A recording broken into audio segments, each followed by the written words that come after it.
Hi, everyone, and welcome to Youth Amplified, a podcast that inspires, empowers, and connects. I'm Ronna. And I'm Brian. And in the spotlight today, redefining success, meaning over milestones. We're joined around the table by Benin, Shayaan, Qadan, and filmmaker Bina Bhattacharya. So let's dive right in, Brian. Absolutely, Ronna. I'm going to start with the person closest to me. So, growing up, what did success look like for you? And where did that idea of success come from? I think growing up, success definitely came from like an external point of view. It was like that kind of linear lifestyle of, lifestyle where it's graduating, going to uni, getting a degree, starting a business, and then from there, that will determine your success.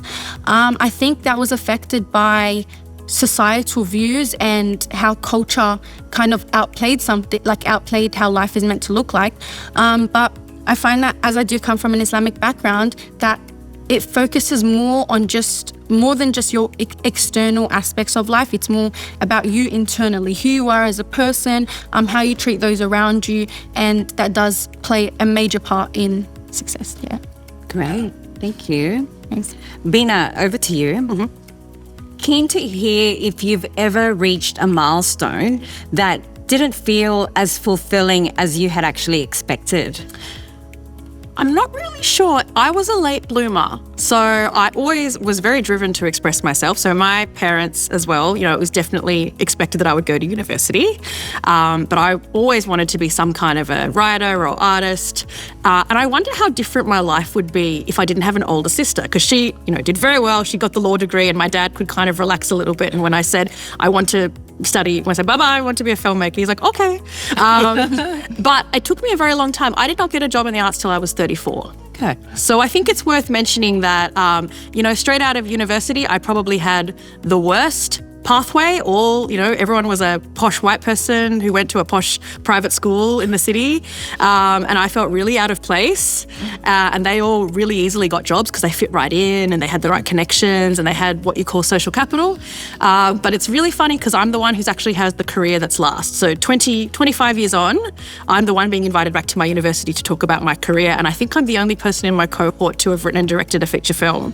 Huh? Do you know? So it took a long time. And I would say that to any young person, play the long game. Great story. Absolutely. Yeah. Yeah. And great film too. Yeah. It's called Both Sides. Now, Shayaan, how do you think social media and comparison shape what success looks like today? I think social media and comparison with other people, it messes up the way we think about success, because in social media, people upload their final product and not their behind the scenes, all their struggles and pain and all the blood, sweat and tears. They don't show that to the public. What's shown is the good looking, the polished, the final product. So I think that creates a sort of superficial image on what success should look like. And yeah, I think it really distorts the image of what success looks like. True. Qadan, let's ask you a question next. Have you ever felt tension between what you want and what's been expected of you? 100%. I feel like the expectation behind being a girl is to just sit back, relax, not kind of have that leadership role. And I think growing up, I've always kind of wanted to use my voice in a powerful way and to, lead a group of people and to speak up for what really matters. So I think trying to defy the gender norms and trying to have that leadership role in whatever it could be, school, community or anything, just trying to use my voice for what's good. I think that's been hard, but it's been a really rewarding journey. That's an inspiration, Qadan. Thank you. Yes. Bina, what do you think? What do people not talk about when it comes to success? Again, it's really interesting hearing the comment about social media, because I'm really fortunate. I'm 40 this year, so I was born in 1986. So I kind of had a chance to have failures before the age of Facebook. I feel as though success, number one, it should be internal. For me, a success is I made a film I'm really proud of. I've written a play I'm proud of. I'm proud of the work I do. At the theatre company I work at, PYT Fairfield, that makes me really happy. I get frustrated. Like, I'm a big baby. I get frustrated when I don't get the reward that I think I should, and I don't get the impression from the community. But I think you just have to keep your head held high and say, I made something that I'm proud of. And I think, I think the thing people don't talk about, my really obvious one is I'm very disciplined, even though I'm very outgoing and a very, kind of bouncy personality, I'm a very, very hard worker and I'm very good with my time. And I honestly think that's why I got ahead. I don't procrastinate. I kind of go, okay, I got to write this thing. It's painful. I'll write one page today. It might suck, but I'll write one. And I think a lot of people are too scared to start because they think, I'm so scared of writing because it will be bad. Delete, delete, delete. I wrote one sentence and it's terrible. And I go, no, just get something out there. And just the patience with yourself to know that the first draft you vomit out is going to be terrible. And it's the kindness to yourself to keep sitting with it and working through the discomfort, I think. Benin, over to you. What would you say to someone who feels pressure to meet certain milestones? As simple as it does sound, never give up. You always got to keep pushing. You're only fighting your past self. You've got no competition with anyone that's ahead of you. Just believe in yourself, keep having faith, I think. Speak to those around you. Great. Just, keep true to yourself. I like how you've highlighted the supports around you, people around you. Just moving on from there, Shayaan, do young people like you today feel more pressure to sort of look successful than to actually feel fulfilled? Yeah, I certainly do feel that young people in today's age feel more inclined to look successful rather than actually feel fulfilled because of many factors like social media. That's one factor. Peer pressure, societal expectations from the people around you. I think all of these things can kind of push someone to look more successful rather than feel success. Back to Bina. Is success something, and you talked a little bit around this already, but would love to hear more. Is success something you achieve or something that you define for yourself? It's such a good question, and I want to just quickly touch on what you said because it's really true. I internalized this idea that to be an artist in this country, you had to move to the inner city, and that's kind of what it was about. And I did that, and I worked a really well-paid job. I didn't get a job in the arts, but I went into the public service. And I was really embarrassed. I'd go to a party and everybody else had these cool jobs, and I was working a really daggy job, but the job paid really well. And so as a woman in my mid-20s, I actually had a life that looked to the outside really successful. I lived independently with my partner, who's now my husband. I had a lot of money. I dressed really nice, but I was really unhappy because I wasn't being creative. And I had my life dramatically changed. I moved to London, and I actually had a really difficult birth. And my son was born 2 months early, and that was just like an absolute phoenix rising moment. And I was very depressed, and I really wanted my support network back, and my dad was ill. So I did the one thing I said I would never do, and I moved in with my in-laws in Campbelltown.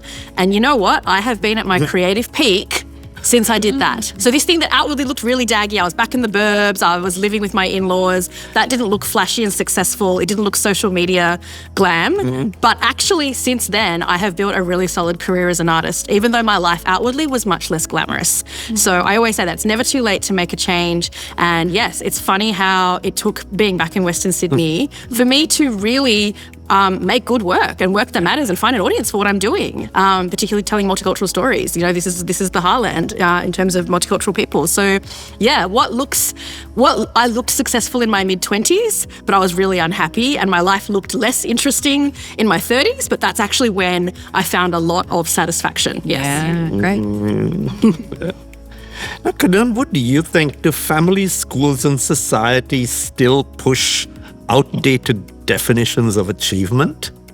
I think 100%. I feel like, especially with, you touched on family, so I feel like with family, having parents who were immigrants or having parents who kind of followed their traditions and their expectations in a way, or cultural expectations, I feel as though their perception of an achievement or their perception of hitting milestones is different to someone who grew up here and the youth nowadays, where I'm maybe fighting to achieve a milestone which they could like dim light on and think that it's not a milestone in a way. Yes. And I think trying to get them to understand that everyone's different and everyone has different dreams and aspiration.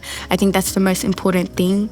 But also acknowledging their aspirations too, because in their mind, they're going on based on what they've been taught their whole life. So I think trying to understand both key parts of, the story. It's probably one of the challenges of people your age, young people, is to sort of sit on that bridge. Yes, 100%. I agree. Great. And such a mature thinking as well, broad mindset with so much respect for everyone. Okay, Shayaan, what's something small or ordinary but actually feels more valuable to you than a big achievement? I would say being confident, being a good communicator, having good connections and relationships with people who actually care about you,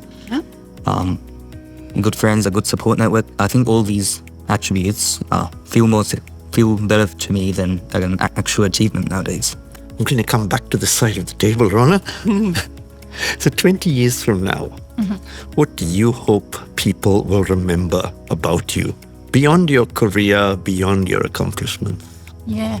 I want people to remember me for being a good person.